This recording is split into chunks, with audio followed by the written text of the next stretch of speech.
Nalalabuan ng House Prosecution Team sa ilang utos ang Senate Impeachment Court na lilitis kay Vice President Sara Duterte. Hanggat walang paglilinaw, pinagpaliban muna nila ang pagtanggap sa Articles of Impeachment. Si House Speaker Martin Romualdez naman, nababahala sa ginawa ng Senate Impeachment Court. E unang balita, si Bea Pinlac.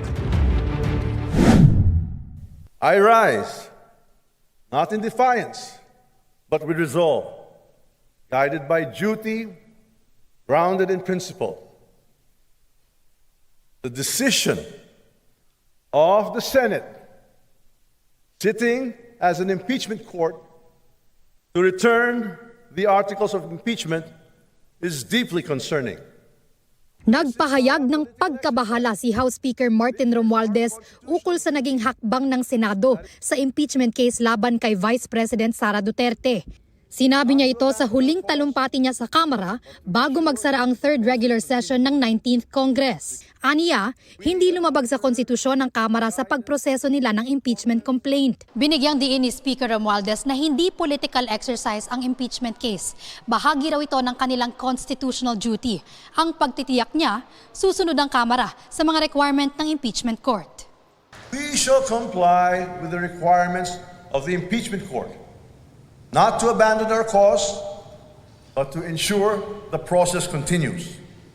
Because in matters of truth and accountability, the House does not back down.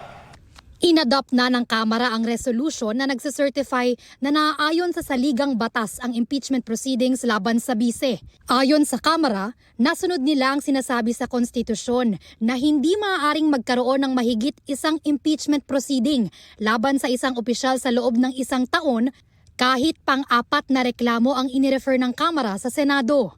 Ipinagpaliban din muna ng Kamara ang pagtanggap sa ibinalik na articles of impeachment. I would defer receiving the articles of impeachment from the Senate, including whatever orders they will be transmitting to us.